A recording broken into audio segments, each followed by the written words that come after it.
హల్లెలూయా, దేవునికి స్తోత్రం. హల్లెలూయా.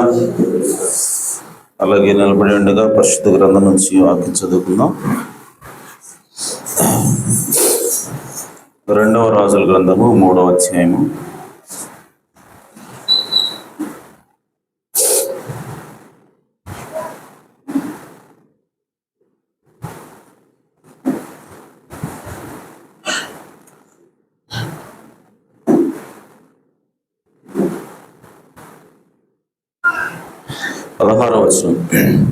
రాజులు 2వ గ్రంథము 3వ అధ్యాయము 16వ వచనం. యెహోవా సెలవిచ్చినదేమనగా, ఈ లోయలో చాలా గోతులను త్రవ్వించుడి.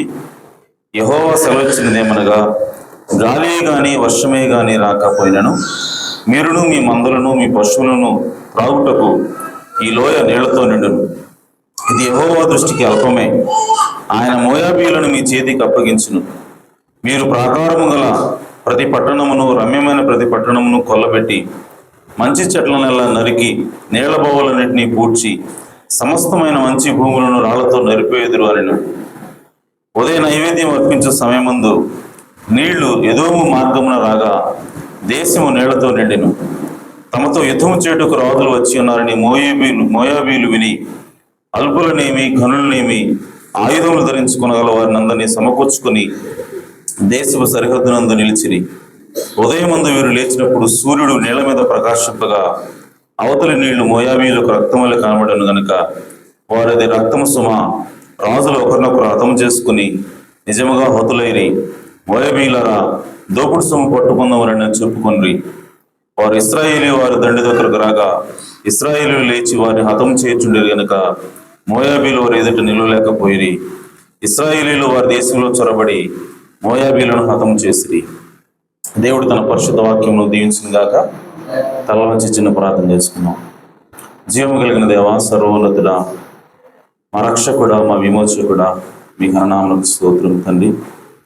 భూమి ఆకాశములు పట్టజాలని నీవు, కేవలం నాయన నీవు మాత్రమే అమరత్వంలో అయా నివసిస్తున్న నీవు ప్రభువా, దాన్ని విడిచిపెట్టి అయా మా కొరకు నాయన రిక్తుడిగా అల్పుడిగా ఈ భూమి మీదకి వచ్చావు.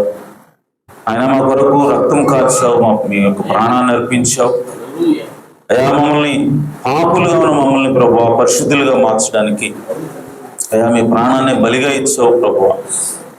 ఏమిచ్చినా మీ రుణం తీర్చుకోలేము ప్రభువా.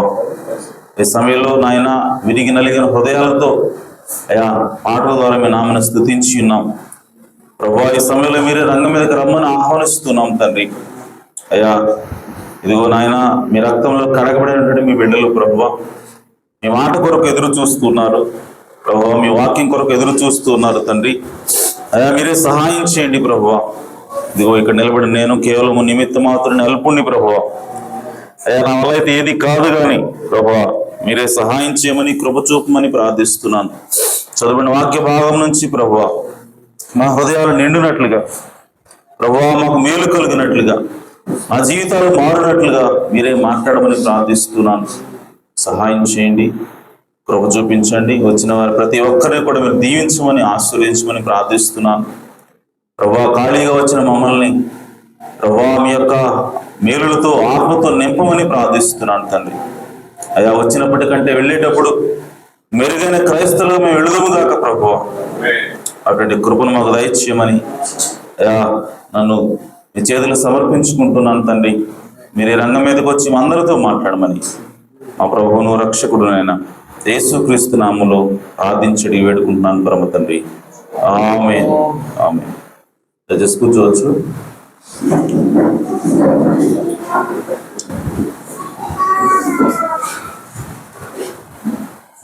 హల్లెలూయా. ప్రభువైన యేసుక్రీస్తు నామములో కూడి వచ్చిన పరిశుద్ధులందరికీ కూడా వందనాలు తెలియజేస్తున్నాను. అందరూ బాగున్నారు కదా? ఆమేన్. మరి ఈరోజు 19వ తారీఖు. ఇంకా మనకి 2 ఆధారాలు ఉన్నాయి. సరే, దానికి మరి నాన్నగారి యొక్క జ్ఞాపకార్థ కూడిక సెకండ్ సాటర్డే నిర్ణయించడం జరిగింది, అంటే వచ్చే నెల 8వ తారీఖు. సో విషయాన్ని మరి ప్రార్థనలో పెట్టండి. ఆ రోజు కోసం మరి అన్నీ కూడా మరి చక్కబడేటట్టు, సిద్ధపడేటట్టు, అన్ని విషయాల్లో దేవుడు మరి సహాయం చేయనట్లుగా మరి సంఘముగా మిమ్మల్ని కోరుతున్నాను. మరి ప్రార్థనలో వరదని ప్రార్థనలు జ్ఞాపకం చేసుకోండి. ఆ రోజు కార్యక్రమం మరి కుటుంబానికి ఆశీర్వాదకరంగా, మరి దేవుని నామానికి మహిమకరంగా, మరి సంఘానికి కూడా ఆశీర్వాదకరంగా జరగనట్లుగా మరి ప్రతి ఒక్కరు కూడా ప్రార్థన చేయమని కోరుతున్నాను. గుర్తుపెట్టుకోండి, 2వ శనివారం వచ్చే నెల 8వ తారీఖు. మరి ఎక్కువ మంది బంధువులందరూ కూడా జాబ్ పర్పస్ కాబట్టి వాళ్ళకి సెలవు ఉన్న రోజుల్లో పెడితే బాగుంటుంది అన్నారు. అందుకోసం ఆ రోజు పెడుతున్నాం. మనకి నిజానికి సిద్ధాంతాలు, ఆచారాలు లేవు. సిద్ధాంతం ప్రకారం అయితే 12వ రోజా, 15వ రోజు, 11వ రోజు, లేదంటే 21వ రోజు, చివరి ఫైనల్ 21వ రోజు, మనం 29వ రోజు పెడుతున్నాం. ఓకే, సో అంటే ఎక్కువ టైం తీసుకోకూడదు దానికి. మనకు సిద్ధాంతాలు లేవని చెప్పి అలానే ఎక్కువ టైం కూడా తీసుకోకూడదు యాక్చువల్గా. ఎందుకంటే నెలలోపే ముగిస్తే మంచిది. సో కాబట్టి నెల రోజులు ముగిస్తున్నాం కాబట్టి మరి ఎక్కువ టైం కాదు, అది అందరికీ కూడా అనుకూలమైన సమయం. సో కాబట్టి 8వ తారీఖు మరి జీవరత్న గారు మన మధ్యకి వస్తున్నారు. ఆయన ప్రయాణం కోసం కూడా ప్రార్థన చేయండి. ఇంకా అనేక మంది దైవజనుల్ని మనం ఆహ్వానించబోతున్నాం. వాళ్ళందరూ కూడా మన మధ్యలోకి మరి వచ్చేలాగా మరి మీరందరూ కూడా ప్రార్థనలు పెట్టుకొని ప్రోగు పెట్టి మనం చేస్తున్నాం. ఆమేన్. సరే, మంచిది. మరి చదువున్న వాక్య భాగం నుంచి ఈ ఉదయకాల సమయంలో చిన్న అంశము, అదేంటంటే లోయలో గోతులను త్రవ్వుడు. ఆమేన్. సో ఇది మనకి అందరికీ తెలిసినటువంటి వర్తమానమే, అనేక సార్లు మరి బోధింపబడింది మీ మధ్యలో. అయినా సరే దేవుడు మరొకసారి మరి దాన్ని మనకి బోధించేలాగా మనం ప్రార్థన పూర్వకంగా ఉందాం. సో అంశం ఏంటంటే లోయలో గోతులను త్రవ్వించుడి. ఆమేన్. సో ఇక్కడ మనం చూసినప్పుడు ఇక్కడ సీన్ ఏంటి అంటే, 2 రాజులు ఉన్నారు ఇశ్రాయేల్ దేశానికి. అంతకుముందు వరకు కూడా ఒకటే రాజు ఉండేవాడు. అంతకుముందు మొట్టమొదటి రాజు సౌలు, ఆ తర్వాత సౌలు దిగిపోయిన తర్వాత దావీదు రాజు అయ్యాడు. అలాగే ఆ తర్వాత సొలొమోను రాజు అయ్యాడు. ఆ తర్వాత ఆహాబు రాజుగా ఉన్నాడు. అయితే ఈ రాజులందరి సమయంలో ఇశ్రాయేల్ దేశం అనేది ఒకటిగానే ఉంది, విడిపోలేదు. అయితే ఈ ఆహాబు పరిపాలించిన తర్వాత అతని యొక్క చెడుతనాన్ని బట్టి, అలాగే తన కుమారుల యొక్క చెడుతనాన్ని బట్టి మరి దేశం అనేది 2 ముక్కలైంది. ఒకటి యోధా దేశము, ఇంకోటి ఇశ్రాయేల్ దేశం. అయితే ఇప్పుడు మనం చదువుకున్న వాక్య భాగము ఏ సమయంలో జరుగుతూ ఉందంటే అప్పుడే ఆ దేశం ముక్కలైంది. సో ఇశ్రాయేల్ దేశాన్ని ఆహాబు కుమారుడు అనేటువంటి యెహోరాము పరిపాలన చేస్తా ఉన్నాడు. అలాగే యోధా దేశాన్ని యెహోషాపాతు పరిపాలన చేస్తున్న సమయం అది. సో ఆ సమయంలో మరి ఇక మనం చూసినట్టయితే యెహోరాము తన తండ్రి అడుగుజాడల్లో నడిచాడు. తన తండ్రి ఏ విధంగా చెడుతున్నట్టు నడిచాడో యెహోవాకి మరి అనుకూలంగా లేకుండా, యెహోవా యెడల భయభక్తులు లేకుండా ఏ విధంగా నడిచాడో యెహోరాము కూడా అదే మార్గంలో నడుస్తున్నట్టుగా బైబిల్ తెలియజేస్తా ఉంది. సో అతను ప్రవక్త నాడు అవిశ్వాసికి సాదృశ్యంగా ఉన్నాడు, లేదంటే వేషధారికి సాదృశ్యంగా ఉన్నాడు. ఆ వేషధారి అనేటువంటి వ్యక్తి వచ్చి యెహోషాపాతుని పిలుస్తూ ఉన్నాడు. ఎందుకనంటే మరి ఎప్పుడైతే ఆహాబు చనిపోవటం చూశారో మోయాబీలు అప్పటి వరకు కూడా ఇశ్రాయేలీయులకి కప్పం కట్టేవాడు. ఎన్నో లక్షల గొర్రెల్ని, మేకల్ని, వీటన్ని కూడా వాళ్ళు బహుమానంగా ఇస్తా వచ్చిండేవాడు. అది ఎప్పుడైతే ఆహాబు చనిపోయాడో, చనిపోయిన తర్వాత మోయాబు రాజు ఏం చేశాడంటే, మేము మీకు కప్పం కట్టం అని చెప్పి ఎదురు తిరిగాడు. ఎదురు తిరిగిన దాన్ని బట్టి ఇప్పుడు యెహోరాము ఏం చేస్తా ఉన్నాడంటే యెహోషాపాతును పిలుస్తా ఉన్నాడు. యెహోషాపాతును పిలిచి అంటున్నాడు, ఇదిగో నా మీదకి మోయాబు రాజు ఎదురు తిరుగుతా ఉన్నాడు, కాబట్టి నీవు నాకు సహాయంగా రావాలి, నాతో పాటు యుద్ధానికి రావాలి, నాతో కలిసి యుద్ధం చేయాలి అని చెప్పి ఆహ్వానించినప్పుడు యెహోషాపాతు ఏమంటున్నాడంటే, సరే చూద్దాం ఏంటి విషయం, ఏం అడగకుండా వెంటనే ఆయన అంటున్నాడు, నా ప్రజలే నీ ప్రజలు, నా సైన్యమే నీ సైన్యం, నీతో పాటు నేను కూడా యుద్ధానికి వస్తాను పదా అని చెప్పి అంటున్నాడు. అన్నాడు అతను ఎందుకు ఆ మాట అన్నాడు అంటే, నిజానికి యెహోరాము అవిశ్వాసి, లేదంటే వేషధారి, అలాగే యెహోషాపాతు ఒక విశ్వాసి అన్నాడు ప్రవక్త. దేవుని ఎడల విశ్వాసం కలిగినాడు, నమ్మకం కలిగినాడు, భయభక్తులు కలిగినటువంటి రాజు యెహోషాపాతు. అయితే ఈ బిలీవర్, ఈ విశ్వాసి అయినటువంటి యెహోషాపాతు మరో ఆలోచన లేకుండా, ఏమాత్రం సెకండ్ థాట్ అనేది లేకుండా ఈ యెహోరాము చెప్పిన వెంటనే సైన్యాన్ని ఇస్తా ఉన్నాడు, అతనితో పాటు యుద్ధానికి వెళ్తా ఉన్నాడు. కనీసం దేవుని దగ్గర విచారణ కూడా చేయకుండా ముందుకు వెళ్తున్నాడు. ఆమేన్. సో ఎందుకు ఆ మాట అన్నాడు అని అంటే, ఈరోజు మనం కూడా అలాంటి పొరపాట్లు చేస్తా ఉన్నాం, అలాంటి పొరపాటు మనం చేయకూడదని ప్రవక్త అన్నాడు. ఆమేన్. ఏంటి అని అంటే, యెహోషాపాతు ఎందుకు ఆ మాట అన్నాడు అని అంటే, యెహోరాము నా సహోదరుడే కదా, యెహోరాము నేను ఆరాధించే దేవుడిని ఆరాధిస్తున్నాడు కదా, కాబట్టి యెహోరాము నా సహోదరుడు కనుక నా యొక్క భౌతిక సంబంధమైనటువంటి భౌతిక సంబంధం కోసం ఎందరూ కూడా అన్నదమ్ములం కనుక మేము అతనికి సహాయం చేయడానికి వెళ్తాను అన్న ఉద్దేశంతో ముందుకి దూకాడు. కానీ ప్రవక్త అన్నాడు, కేవలం అది మాత్రమే బేస్ అయితే, అది మాత్రమే సహాయం చేయడానికి ఆధారం అయితే ఆమేన్ చాలా చిక్కులు వస్తాయని ప్రవక్త అంటున్నాడు. ఆమేన్. సో కాబట్టి ఇప్పుడు సంఘంలో కూడా చూసుకుంటే ప్రవక్త అంటాడు, అనేక మంది అవిశ్వాసులు లేదంటే వేషధారులు ఉంటారు. వాళ్ళతోటి మనం వాళ్ళు ఏం చెబితే దానికి ముందుకి వెళ్ళకూడదు. ఎందుకంటే మనం ఏమనుకుంటాం అంటే, మన సహోదరుడు కదా, మనతో పాటు చర్చకొచ్చేవాడు కదా, మనవాడే కదా అని చెప్పి అతను చెప్పాడని చెప్పి మనము దేవుణ్ణి అడగకుండా, దేవుని యొక్క నిర్ణయం లేకుండా మనం ముందుకు వెళ్ళకూడదు. వెళితే మనకు తెప్పలు వస్తాయని ప్రవక్త అంటున్నాడు. ఆమేన్. సో కాబట్టి ప్రియ సహోదరి సోదరులారా, ఈరోజు మన సహోదరుడు అవడం మాత్రం ముఖ్యం కాదు. ఆమేన్. అవతలి వ్యక్తికి సహాయం చేయటం, లేదంటే అవతలి వ్యక్తితో వెళ్ళటం అనేది దేవుని చిత్తమా లేదా కనుక్కోవాల్సిన అవసరం ఉన్నది. ఆమేన్.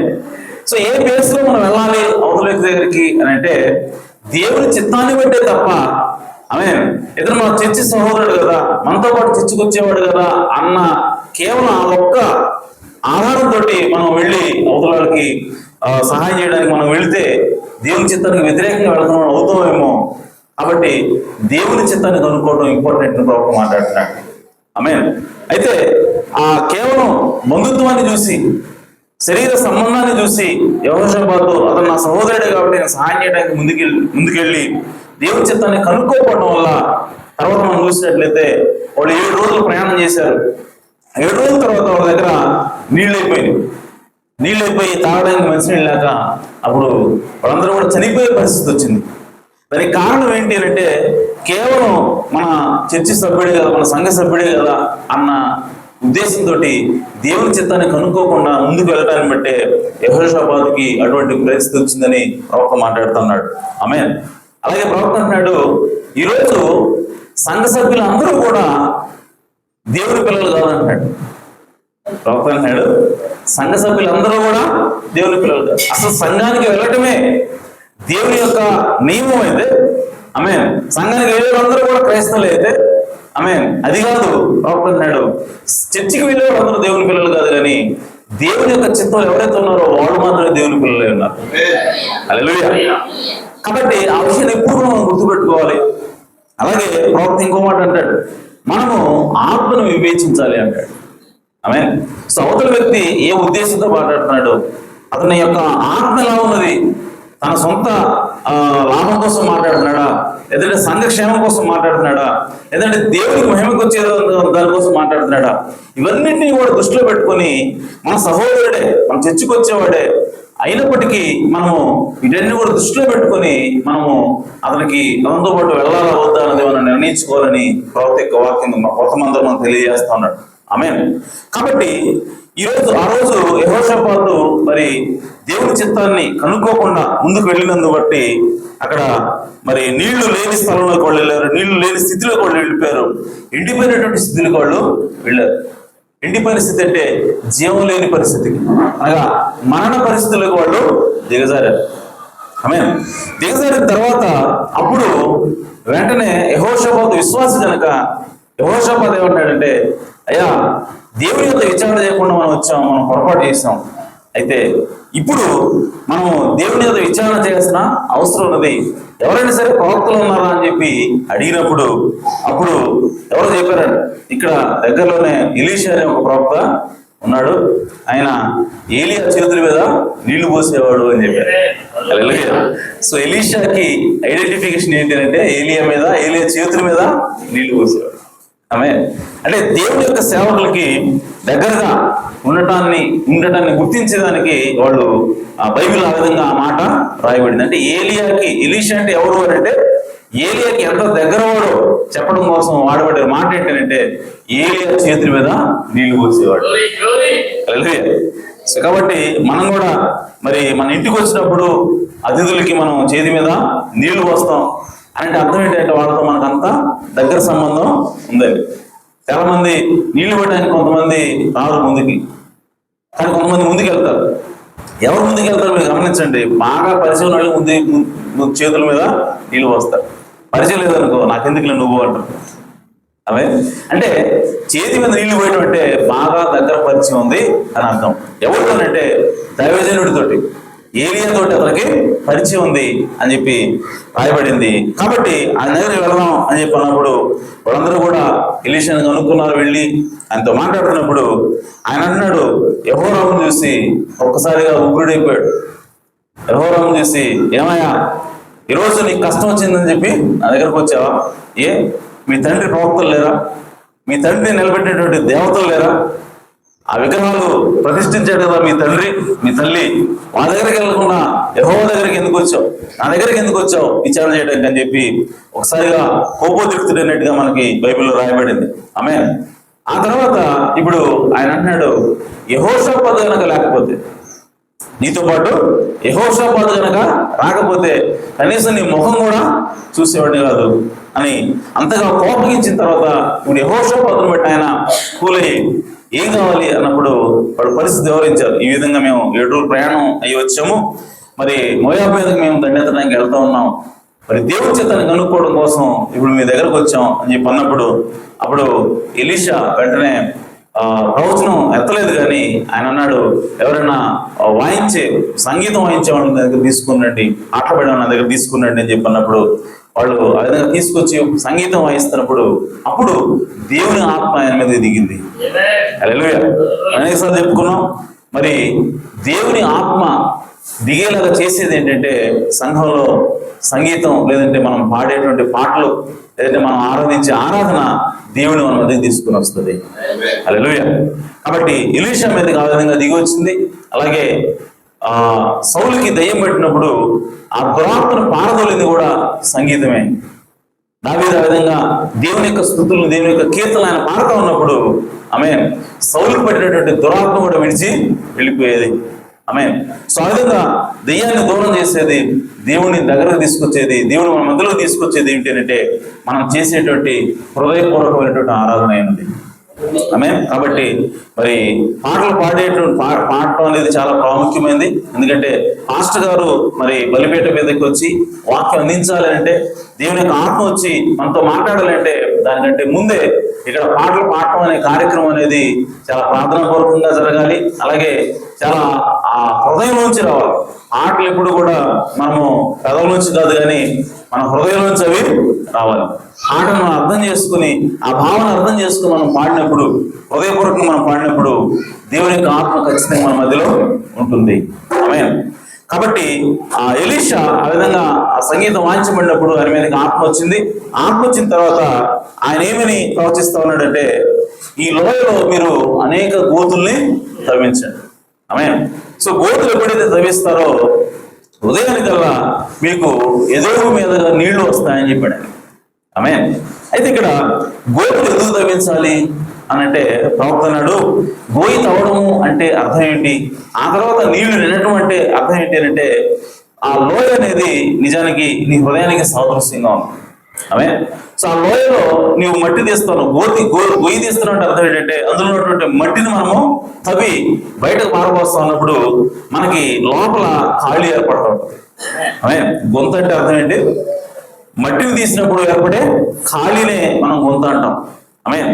సో నువ్వు ఎంత ఎక్కువగా ఆ మట్టి తీస్తే అంత ఎక్కువగా నీళ్లు నిలబడే అవకాశం ఉంటుంది. ఆమేన్. కాబట్టి ఆ రోజు ఎలీషా మీరు గోతులు తవ్వండి, గోతులు తవ్వితే నీళ్లు నిలబడతాయి అని చెప్పాడు. అలాగే ఆత్మ సంబంధంగా అర్థం ఏంటంటే, ప్రియ సోదరి సోదరులారా, మన హృదయంలో కూడా అనేకమైనటువంటి మట్టి, అనేకమైనటువంటి రాళ్ళు, చెత్త చెదారం, అవిశ్వాసము, అల్పవిశ్వాసం ఇవన్నీ కూడా పేరుకుపోయి ఉంటాయి. వాటన్నిటిని కూడా మనం తవ్వి బయటకు తీస్తా ఉన్నప్పుడు మనం ఎంత ఎక్కువగా మనం ఖాళీ చేసుకుంటే, మనం ఎంత ఎక్కువగా మన యొక్క సొంత ఆలోచనను తీసి పక్కన పెడితే, మనం ఎంత ఎక్కువగా మన స్వయాన్ని తీసి పక్కన పెడితే అంత ఎక్కువగా పరిశుద్ధాత్మ నీళ్లతో దేవుడు మనల్ని నింపుతాడు. హల్లెలూయా. సో నీలో పరిశుద్ధాత్మ ఎక్కువగా రావాలంటే నీవు ఎక్కువగా ఖాళీ అవ్వాలి. ఆమేన్. నీ లోపల పరిశుద్ధాత్మ పరిపూర్ణంగా నిండాలంటే నిన్ను నువ్వు పరిపూర్ణంగా ఖాళీ చేసుకోవాలి. గోతులు తవ్వడం అంటే నిన్ను నీవు ఖాళీ చేసుకోవటమైనది. గోతులు తవ్వడం అంటే నీ సొంత ఆలోచన తీసి పక్కన పెట్టడం అయినది. గోతులు తవ్వడం అంటే నీ సొంత ఆ విధానాలను పక్కన పెట్టి దేవుని విధానాన్ని అవలంబించడం అయినది. ఆమేన్. ఆ విధంగా చేసినప్పుడే దేవుని యొక్క పరిశుద్ధాత్మ మన లోపలికి వస్తుంది. ఆమేన్. మన హృదయాన్ని నింపుతుందని దేవుని యొక్క వాక్యము తెలియజేస్తా ఉంది. కాబట్టి ప్రియ సోదరి సోదరులు, దేవుడు ఏం చెప్తా ఉన్నాడంటే, నిన్ను నీవు ఖాళీ చేసుకో. ఆమేన్. నీ హృదయాన్ని నువ్వు ఖాళీ చేసుకుంటే అప్పుడు నేను వస్తాను. సో కాబట్టి మనం పక్కకు పోకుండా దేవుడు ఎప్పుడు మన లోపలికి రాడు. మనం ఉన్నంతసేపు దేవుడు ఎప్పుడు పనిచేయడు. మనంతా మనం ప్రయత్నం చేస్తున్నప్పుడు దేవుడు మనకుండా పక్కన ఎప్పుడు వస్తూ ఉంటాడు. ఆమేన్. కాబట్టి దేవుడు రంగం మీదకి వచ్చి పని చేయాలంటే ముందుగా మనం పనిచేయటం ఆపాలి. ఆమేన్. దేవుడు ఆలోచన నీ హృదయంలో, నీ యొక్క జీవితంలో నెరవేరాలంటే నీ ఆలోచన పక్కన పెట్టాలి. ఆమేన్. సో అత్యంత కష్టమైనది ఏంటంటే మన యొక్క సొంత ఆలోచన పక్కన పెట్టడం. ఆమేన్. కాబట్టి ప్రియ సోదరి సోదరులారా, దేవుడు మన జీవితంలో పనిచేయాలంటే ఖచ్చితంగా మనకున్న సమస్తాన్ని కూడా, ఆమేన్, మనకున్న సమస్త ఆలోచనలు కావచ్చు, మనకున్నటువంటి సమస్త శరీరం కావచ్చు, అంతటిని కూడా దేవుని గమనంలో లోపరచాలా. ఆమేన్. దేవుడు ఎలా చెబితే అలాగే మనము నడవాలి. అలా నడిచినప్పుడే దేవుడు మనల్ని తన ఆత్మచేత నింపుతాడు. ఆమేన్. కాబట్టి గోతులు తవ్వడం అంటే మనము ఖాళీ చేసుకోవటము, అలాగే దేవునికి అవకాశం ఇవ్వటమైనది. ఆమేన్. సో ఎప్పుడైతే మనం ఖాళీ చేసుకుంటామో అప్పుడు నీళ్లు లోపలికి వస్తాయి. నీళ్లతో దేవుడు ఆ గుంతల్ని నింపుతూ ఉన్నాడు. అయితే ఇప్పుడు అసలు నీళ్ళు ఎక్కడి నుంచి వస్తున్నాయి అని అంటే రాయబడింది, మనం ఒకసారి చదువుకున్నాం. ఇప్పుడే ఒకసారి చదువుతాం మళ్ళీ.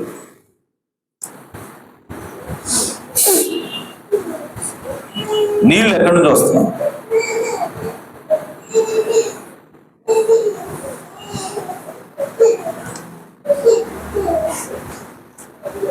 ఈ లోయలో చాలా గోతులను త్రవ్వించుడి, యెహోవా సెలవిచ్చినదేమనగా గాలియే గాని వర్షమే గాని రాకపోయినాను.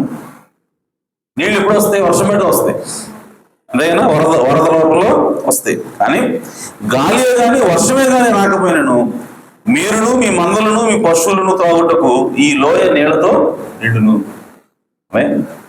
అయితే ప్రవక్త నాడు చెడు గొప్ప మర్మం చెప్పాడు. అదేంటంటే వర్షం రాలేదంట, గాలి రాలేదంట, అయినా సరే లోయ నీళ్లతో నిండుద్ది.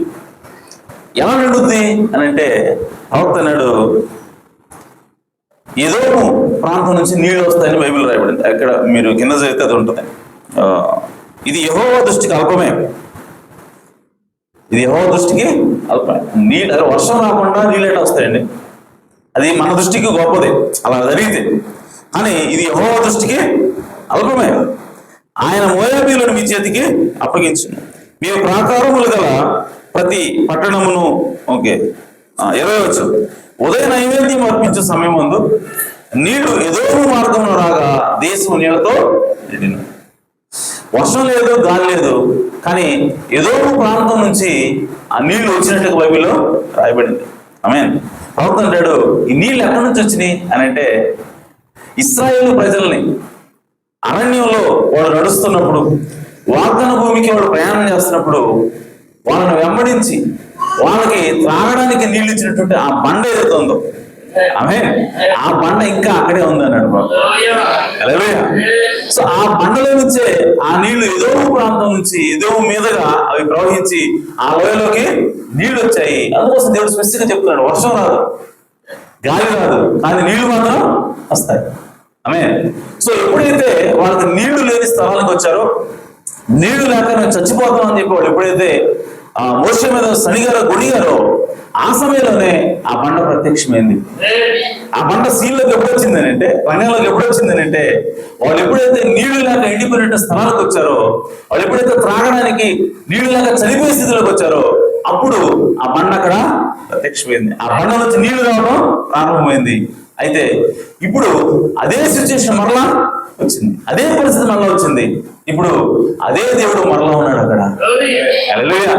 ఆయన మారని దేవుడు, మార్పు లేని దేవుడు అన్నాడు. మొదటిసారి ఏ విధంగా పనిచేశాడో రెండోసారి కూడా ఆ విధంగా పనిచేస్తాడు, మూడోసారి ఆ విధంగా పనిచేస్తాడు. ఆయన ఎల్లప్పుడూ ఒకే రీతిగా పనిచేసే దేవుడు అన్నాడు. హల్లెలూయా. సో కాబట్టి ప్రియ సోదరి సోదరులారా, ఇశ్రాయేలు ప్రజల్ని వెంబడించిన ఆ బండ అది ఎల్లప్పుడూ కూడా వారిని వెంబడిస్తూనే ఉన్నది. అందుకోసం బైబిల్ రాయబడింది, వారిని వెంబడించిన బండ ఎప్పుడు కూడా వెంబడించడం మానలేదంట. ఇంకా బైబిల్ రాయబడింది, వాళ్ళు బండని విడిచిపెట్టి వాళ్ళు వెళ్ళిపోయారు, కానీ వాళ్ళు మాత్రం బండ విడిచిపెట్టలేదంట. సో వాళ్ళకి ఎప్పుడు అవసరం అయితే అప్పుడు నీళ్ళు ఇవ్వడానికి ఆ బండ అక్కడే ఉన్నది. ప్రవక్త అంటాడు, బండ వాళ్ళని వెంబడించింది, ఆ బండ క్రీస్తే. హల్లెలూయా. కాబట్టి ఆ లోయలకు నీళ్ళు ఎక్కడి నుంచి వస్తున్నాయంటే ప్రవక్త అన్నాడు, కొట్టబడిన బండ ఇశ్రాయేలు దగ్గరగా ఉన్నది. వాళ్ళకి ఎప్పుడు అవసరమైతే అప్పుడు, వాళ్ళకి ఏది అవసరమైతే అది ఇవ్వడానికి ఆయన యెహోవా ఈరేగా అక్కడ ఉన్నాడు. హల్లెలూయా. కాబట్టి వాళ్ళకి అవసరమైనటువంటి సమయంలో, నీళ్ళు అవసరమైనటువంటి సమయంలో, చనిపోయేటువంటి పరిస్థితుల్లో ఉన్నప్పుడు ఆ బండ మరలా నీళ్ళు ఇవ్వడం ప్రారంభించింది. కాబట్టి ఆ నీళ్లు ఏదో ప్రాంతం గుండా ప్రవహించే లోయలోకి వచ్చాయి.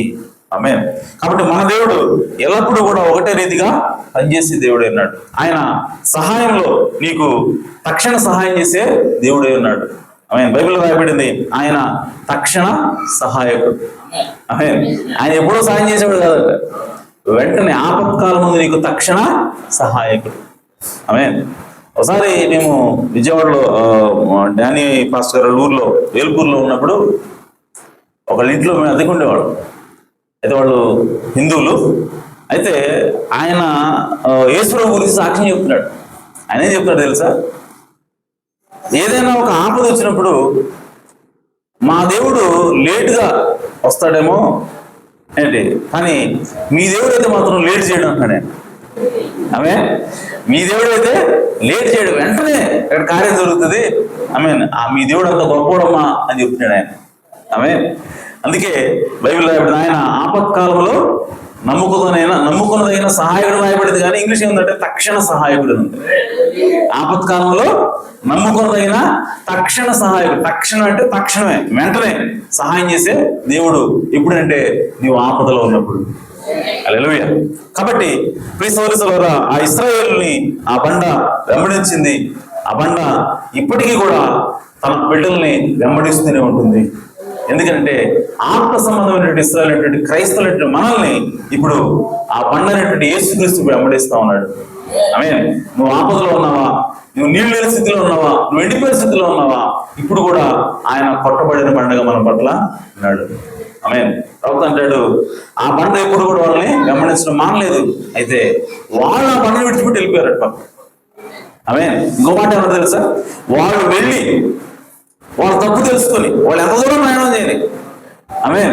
కానీ ఎంత కాలం ఉన్నాయి ఆ బండ మాత్రం అక్కడే ఉన్నారు. వాళ్ళు ఎక్కడైతే విడిచిపెట్టారో అక్కడే ఆ బండ ఉంది. వాళ్ళే విడిచిపెట్టి ఎంతో దూరం వెళ్ళిపోయారు. చాలా కాలం ఇప్పుడు వెళ్ళిపోయి. కానీ వాళ్ళు ఎంత కాలమైనా సరే, ఎంత దూరం వెళ్ళినా సరే, వాళ్ళు కనుక తన తప్పు తెలుసుకొని తిరిగి మళ్ళీ ఆ బండ దగ్గరకు వస్తే అన్నాడు ఆ బండ ఇంకా అక్కడే ఉందన్నాడు. హల్లెలూయా. అలాగే మన బండైనటువంటి ఆ క్రీస్తు ఈరోజు మన ఎమ్మట నడుస్తూ ఉన్నాడు. అయితే మనమే ఒక్కోసారి ఆయన మనం చేపట్టుకుని నడుస్తున్నాడు, ఒక్కోసారి మనమే చేయి దులుపుకొని పారిపోతాం పక్కకి. లోకంలోకి వెళ్ళిపోతాం, లోకంలో కలిసిపోతాం. అనేక సంవత్సరాలుగా మనం దూరం అయిపోతాం దేవుడికి. అని ఎప్పుడైతే నువ్వు తెలుసుకుంటావో, ఎప్పుడైతే నువ్వు మారు మనసు పొందుతావో, ఎప్పుడైతే నీవు ఎక్కడ ఆయన వదిలిపెట్టావో గుర్తిస్తావో, నువ్వు మరలా అక్కడికి వచ్చినప్పుడు ప్రవక్త అంటాడు నువ్వు ఆయన కనుగోవాలంటే నువ్వు ఎక్కడ విడిచిపెట్టావో ఆయన అక్కడే ఉన్నాడు పోవాలంటే. నేను ఎప్పుడో విడిచిపెట్టానయ్యా, మరి ఆయన ఉంటాడా, నా దగ్గరకు వస్తాడా అని చెప్పంటే ఆయన దగ్గర ఎలా వెళ్ళాలి నేను అంటే ప్రవక్త అంటాడు ఆయన నువ్వు ఎక్కడ విడిచిపెట్టావో మళ్ళీ అక్కడికి వెళ్ళి ఆడే ఉంటాడు అన్నాడు. సో ఏ విధానం అంటే ఏ పరిస్థితుల్లో విడిచిపెట్టావో, ఏ విషయంలో దేవుడికి వ్యతిరేకంగా పాపం చేసావో నీవు దేవుడు కనుక్కోవాలంటే మరలా ఆ విషయం మొట్టమొదటి నువ్వు పాపం చేసావు కదా, ఆ తప్పును నువ్వు సరి చేసుకుంటే, ఆ తప్పును నువ్వు మరలా దేవుడితో ఒప్పుకుంటే, నువ్వు క్షమించమని దేవుడిని అడిగితే అక్కడే దేవుడు ఉన్నాడు అన్నాడు. హల్లెలూయా. సో యేసుక్రీస్తు నువ్వు కలుసుకోవాలంటే నువ్వు ఎక్కడ విడిచిపెట్టావో దేవుడిని అక్కడే ఆయన ఉన్నాడు. నువ్వు అక్కడికి మళ్ళీ తిరిగి వెళ్ళు, దేవుడు నిన్ను ఖచ్చితంగా కలుసుకుంటాడని చెప్పాడు. ఆమేన్. కాబట్టి ఈ సోదరులారా యేసుక్రీస్తు మనల్ని ఇప్పుడు విడిచిపెట్టే దేవుడు కాదు. ఒకవేళ మనం విడిచిపెట్టి వెళ్ళిపోయినా ఆయన మన కోసం తన 2 చేతులు చాచి ఎదురు చూస్తున్న దేవుడు అయినాడు. ఆమేన్. తప్పిపోయిన కుమారుడు ఆయన పోయినప్పుడు తండ్రి ప్రతిరోజు కూడా కూర్చొని ఆ కుమారుడు ఎటువైపు అయితే వెళ్ళాడు అటువైపు తన ముఖాన్ని పెట్టి ఎదురు చూస్తూ ఉండేవాడు. సో ఎప్పుడైతే తన కుమారుడు తన తప్పు తెలుసుకొని తిరిగి వస్తా ఉన్నాడు, దూరం నుంచి చూసి ఈయన తండ్రి ఎదురు వెళ్ళి 2 చేతులు చాచాడంటారు.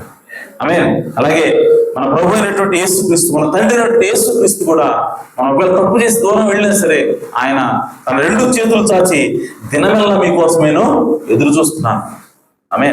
కాబట్టి ఆయన మనం ఖాళీ చేసుకున్నప్పుడు, మనల్ని తొలగించుకున్నప్పుడు మనల్ని ఆయన ఆత్మచేత నింపే దేవుడు అన్నాడు.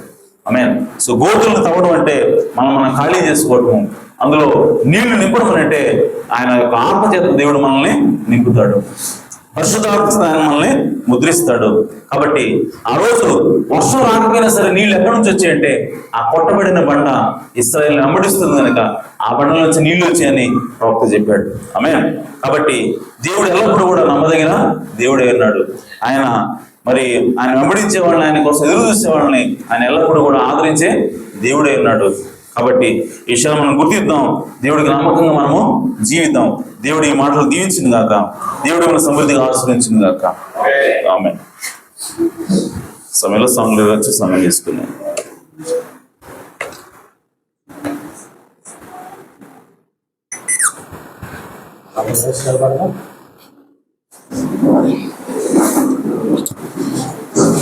Hallelujah, hallelujah, hallelujah, hallelujah, hallelujah, hallelujah.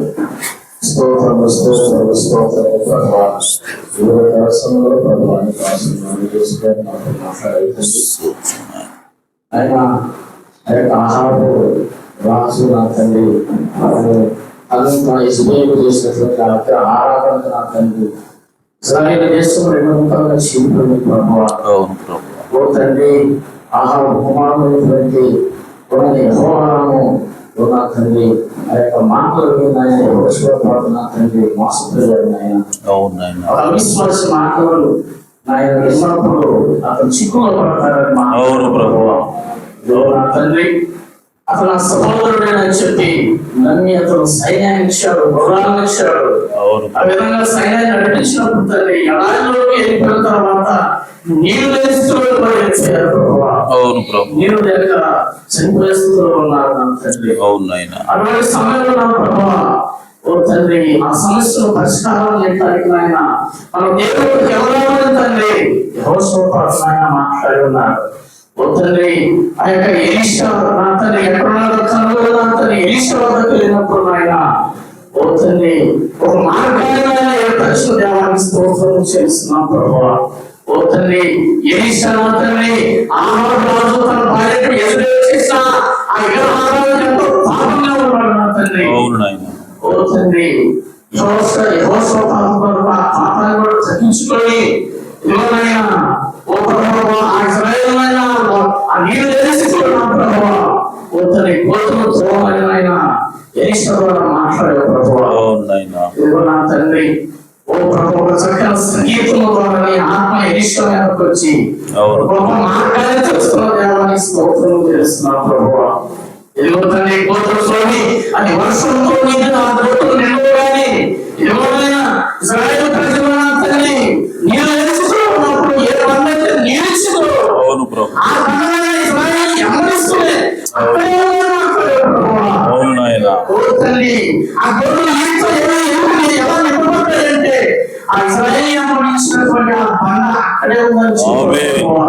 అవును ప్రభు. ఆ పండ విడిచిపెట్టి ఇశ్రాయేలు ప్రయాణం చేసినప్పటికీ మన వారితో నడుస్తున్నారు అవును ప్రభు. అవును తండ్రి. ఓ నాయనా మేము క్రీస్తుని ఆ బంధువులు విడిచిపెట్టి ఎంతో ఘోరమైన పాపం చేసినప్పుడు ప్రభువా అవును నాయన. నువ్వు ఎక్కడ తప్పిపోయావు, ఎక్కడ నువ్వు దేవుని విడిచిపెట్టి వెళ్ళావు, తిరిగి ఆ స్థలాన్ని నువ్వు కనుగొని అవును. ఆ బంధువులకు వచ్చినప్పుడు మోక్షంగా నేను నిన్ను కాపాడుతానని చెప్పావు ప్రభువా. అవును నాయన. ఓ తండ్రి పాపాలు క్షమించగల దేవుడు నీవే అవును ప్రభువా. నాయన. ఆ జీవ జగత్తు నీవే ప్రభువా. అవును ప్రభు. అవును నాయన. అవును ప్రభు.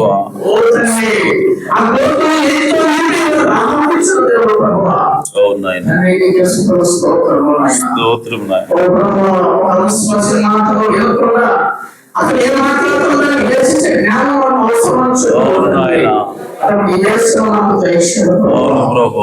ఓ ప్రభువా, ఓ తండ్రి మేము ముందుకు వెళ్ళాలన్నా ఎదికి వెళ్ళాలన్నా నీతో నా ప్రభువా నా తండ్రి ఓ నాయనా నీతో మేము మాట్లాడవలసినాం ప్రభువా. ఓ తండ్రి వ్యక్తిగతంగా నేను కలుసుకోవస్తున్నాం ప్రభువా. నీ చెప్పిన మాట ప్రకారం మేము నడవలసినాం ప్రభువా. నాయన. అప్పుడే క్రీస్తు అనే బాణంతో ఉండాలని చెప్పావు. అవును నాయన.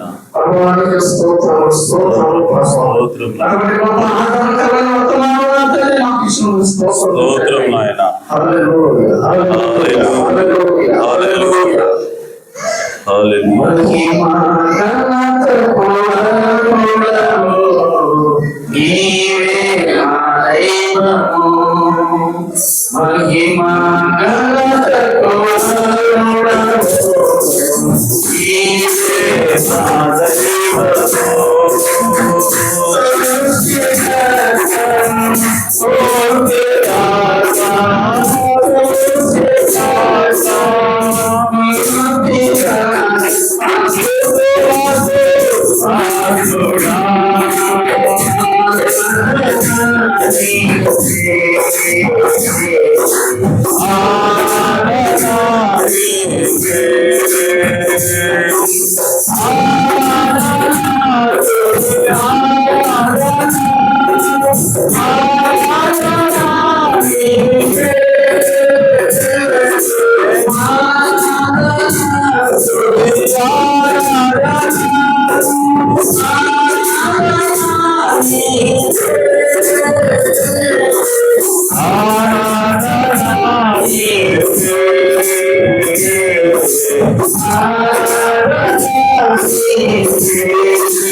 జీవము కలిగిన తండ్రి, సర్వోన్నతుడా మీకు నామముకు స్తోత్రం.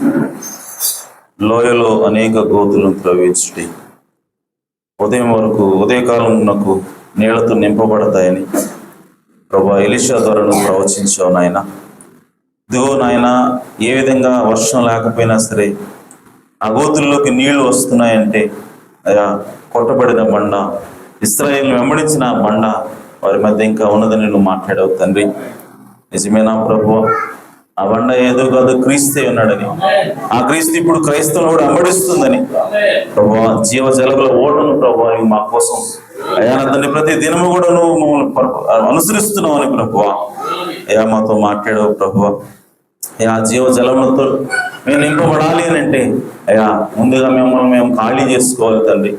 మాలో ఉన్నటువంటి అయా ప్రతి సొంత ఆలోచన ప్రభావం మేము తీసివేసినప్పుడు, అయా మా సొంత విధానాన్ని మేము పక్కన పెట్టినప్పుడు తండ్రి, మీ ఆత్మచేత మమ్మల్ని నింపే దేవుడు అన్నావు తండ్రి. అయ్యా ఈరోజు ప్రభువా మమ్మల్ని మేము ఖాళీ చేసుకోవడానికి మాకు సహాయం చేయండి ప్రభువా. ఇదిగో నాయన, మా సొంత ఆలోచన తీసివేసి అయా ప్రభువా మా యొక్క సొంత ప్రభువా విధానాలు మేము మార్చుకుని ప్రభువా అయా క్రీస్తు యొక్క వాక్యానికి లోబడినట్లుగా సహాయం చేయండి ప్రభువా. కృప చూపించండి అయా, దయ చూపించండి నాయన. ఇదిగో నాయన, మా ప్రవక్త అన్నాడు, ఇదిగో నాకు గొప్ప శత్రువు ఎవరంటే విలియం బ్రానమే నాకు గొప్ప శత్రువు ఉన్నాడు తండ్రి. అలాగే తండ్రి, మా అందరికీ కూడా మాకు మేమే శత్రువు అయినాం తండ్రి. మా శరీరమే మాకు శత్రువు అయినది ప్రభువా. ఈ శరీరాన్ని మేము ప్రభువా మాట వెనక ప్రభువా కేవలం నాయన వాక్యానికి లోబడినప్పుడు ప్రభు అయ్యా నా తండ్రి, శరీరాన్ని మేము నాయన ఓ ప్రభువా ఖాళీ చేసుకున్నప్పుడు నాయన ఇదిగో నా తండ్రి మీ ఆత్మచేతను నింపే దేవుడు అయినావు తండ్రి. అయ్యా మేము నాయన మీ వాక్యానికి లోబడటానికి సహాయం చేయాలి ప్రభువా. మీ ఆత్మచేతను నింపండి ప్రభువా. ఇదిగో నాయన అయ్యా ప్రభువా, నీవు తక్షణ సహాయకుడు అయినావు తండ్రి. ఆపత్కాలం ముందు ప్రభువా నువ్వు తక్షణ సహాయకుడు అయినావు ప్రభువా. ఇదిగో నా తండ్రి, మాకు ఏ ఆపద వచ్చినా సరే అయ్యా, మేము ఏ పరిస్థితిలో ఉన్నా సరే అయ్యా మిమ్మల్ని మాత్రమే ఆశ్రయించేవారిగా మమ్మల్ని అయ్యా ప్రభు మలచమని ప్రార్థిస్తున్నాను తండ్రి. అయ్యా మీ యొక్క చిత్తాన్ని కనుగొని అయ్యా దాని ప్రకారం జీవించేవారిగా ప్రభువా మమ్మల్ని మార్చమని ప్రార్థిస్తున్నాను తండ్రి. నా సొంత ఆలోచన చొప్పున నడవక ప్రభువా అయ్యా మీ యొక్క చిత్తానుసారంగా నడిచే ప్రజలను మార్చమని ప్రార్థిస్తున్నాను ప్రభువా. సహాయం చేయండి. ఇదిగో నాయన, పెద్దపడిన వాక్యం మీరు దీవించండి, ఆశీర్వదించండి ప్రభువా. ఇదిగో మా అందరి హృదయాల్లో ప్రభువా నీరు కట్టండి, 100 60 30 ప్రభువా ఈ వాక్యమును దీవించమని ప్రార్థిస్తున్నాను ప్రభువా. కేవలం మేము విని వెళ్ళేవారుగా ఉండక నాయన అయ్యా విన్న వాక్య ప్రకారంగా జీవించేవారిగా మనం ఉంచమని ప్రార్థిస్తున్నాను అయ్యా. ఇదిగో బైబిల్లో రాయబడింది, విని మర్చిపోయేవాడు అద్దంలో తన ముఖాన్ని చూసి మర్చిపోయేవాడులాగా ఉంటాడని. ఆ విధంగా మేము ఉండక ప్రభువా అయ్యా ఈ వాక్యము విన్నదాని ప్రకారంగా నేను జీవించే భాగ్యాన్ని దయచేయండి ప్రభువా. అయ్యా ఇదిగో బోధించడం కంటే జీవించడం ప్రాముఖ్యం ప్రభువా. కనుక నాయన మా బోధ ప్రకారం మేము జీవించే భాగ్యాన్ని దయచేయండి ప్రభువా. అటువంటి అయ్యా ప్రభువా నా తండ్రి ఆ జీవితాన్ని మా అందరికీ కూడా దయచేయమని ప్రార్థిస్తున్నాను. సహాయం చేయండి. చేరి వచ్చిన ప్రతి ఒక్కరిని కూడా మీరు దీవించండి, ఆశీర్వదించమని, కృప చూపమని మా ప్రభువును రక్షకుడు నేను యేసుక్రీస్తు నామములో ప్రార్థించటి వేడుకుంటున్నాను పరమ తండ్రి. ఆమేన్. మన ప్రభు అయిన యేసుక్రీస్తు వారి కృపా సమాధానం సకల పరిశుద్ధులకు కూడిన మనందరకు సదాకాలము తోడేండును గాక. ఆమేన్. కుటుంబించబడింది అందరికీ.